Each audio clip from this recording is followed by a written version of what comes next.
তৃণমূল বিজেপিকে দুর্মুষ করে দিয়ে আবারও এ রাজ্যের আকাশে উড়ল লাল আবির।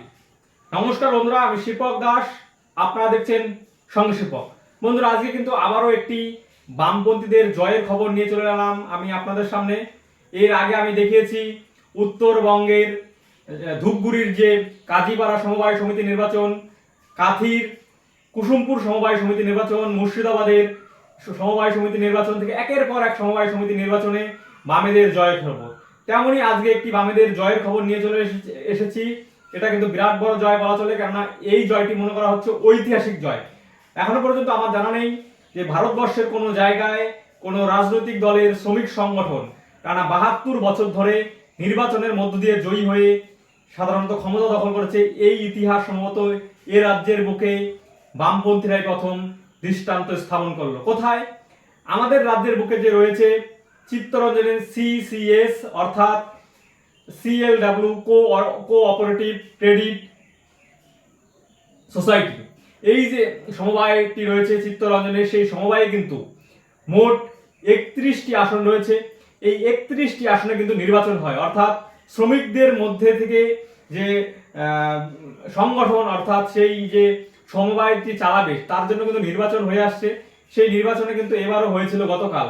সেই নির্বাচনে যদি আমরা ফলাফল দেখি, মোট ৩১টি আসন, ৩১টি আসনের মধ্যে বামপন্থী অর্থাৎ সিপিআইএম এর যে শ্রমিক সংগঠন সিআইটিইউ, এই যে সিআইটিইউ শ্রমিক সংগঠন, তারা কিন্তু মোট ৩১টি আসনের মধ্যে ২১টি আসন, ভাবুন ৩১টি আসনের মধ্যে ২১টি আসন পেয়ে কিন্তু তারা আবারও এই চিত্তরঞ্জন সমবায়ের কিন্তু তারা দখল নিয়েছে, বলা চলে ক্ষমতার কেন্দ্রবিন্দুতে তারা পৌঁছে গিয়েছে।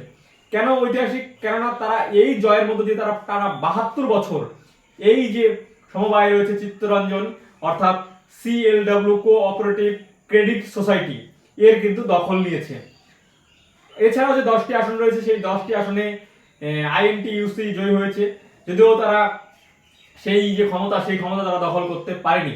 বন্ধুরা, আপনারা ভাবুন, রাজ্যে যেখানে বিধানসভায় সিপিআইএম শূন্য, লোকসভায় শূন্য, রাজ্যসভাতেও শূন্য হতে চলছে, সেক্ষেত্রে কিন্তু এই একের পর এক সমবায় সমিতি নির্বাচন বামপন্থী কর্মী সমর্থক থেকে শুরু করে যারা মতাদর্শে বিশ্বাসী লোকজন রয়েছে তাদের মধ্যে কিন্তু একটি আশার আলো দেখাচ্ছে।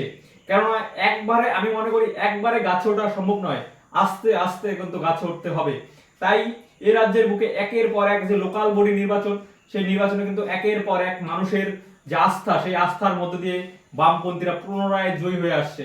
মাথায় রাখতে হবে, গ্রাউন্ড থেকে না জয়ী হতে পারলে একেবারে বিধানসভা লোকসভায় জয়ী হওয়া সম্ভব নয়।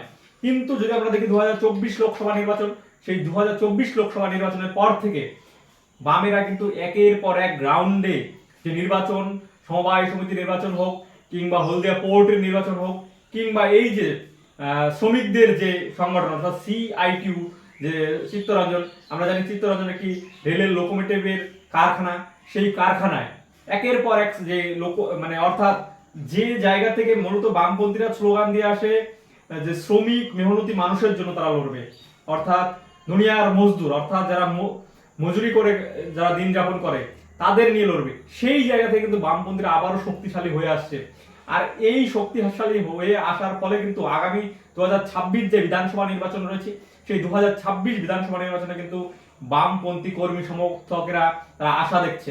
কেননা বামেরা মনে করে তাদের মূল ভিত্তির জায়গা হলো কৃষক, শ্রমিক, মেহনতি মানুষ যারা রয়েছে তারা অসংগঠিত শ্রমিক, আর সেই জায়গা থেকে কিন্তু একের পর এক অসংগঠিত ক্ষেত্র, সেই সমস্ত জায়গায় কিন্তু বামপন্থীরা জয়ী হয়ে আসছে।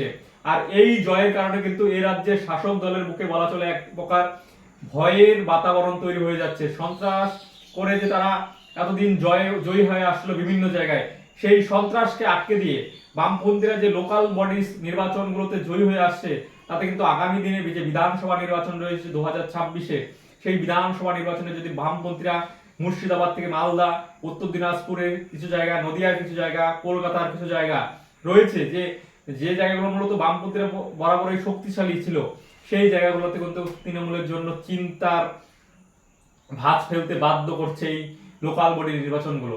তো বন্ধুরা, আজকের এই খবরটি আপনাদের কেমন লাগলো আপনারা অবশ্যই জানাবেন কমেন্টের মাধ্যমে। আর যারা এখনো সাবস্ক্রাইব করেনি তাদেরকে অনুরোধ করব সাবস্ক্রাইব করবেন, কেননা সাবস্ক্রাইব আপনারা যদি না করেন তাহলে আমার পক্ষে আপনাদের সামনে এই খবর প্রতিনিয়ত পৌঁছে নিয়ে যাওয়া সম্ভব নয়, কারণ আপনাদের ভালোবাসা সহযোগিতা ছাড়া আমি এগিয়ে যেতে পারবো না। তাই আপনাদের সহযোগিতা দরকার। আপনারা যারা এখনো সাবস্ক্রাইব করেনি অবশ্যই সাবস্ক্রাইব করবেন, আর যারা শেয়ার করেনি অবশ্যই শেয়ার করে এই খবরটি বামপন্থী কর্মী সমর্থক থেকে দরদি সকলের কাছে পৌঁছে দেবেন, কেননা এই রাজ্যের বুকে আগামী 2026 বিধানসভা নির্বাচনকে সামনে রেখে কথা বলার মতো তেমন কোনো শক্তি আমি দেখতে পাচ্ছি না। তাই চেষ্টা করছি সকলের সামনে বামপন্থীদের খবর পৌঁছে দেওয়ার, সেই সাথে মেহনতি মানুষের এই স্বৈরাচারী শাসকের বিরুদ্ধে খবর পৌঁছে দেওয়ার। তাই যারা এখনো শেয়ার করেননি অবশ্যই শেয়ার করবেন, আর যারা সাবস্ক্রাইব করেননি অবশ্যই সাবস্ক্রাইব করবেন। নমস্কার, ধন্যবাদ।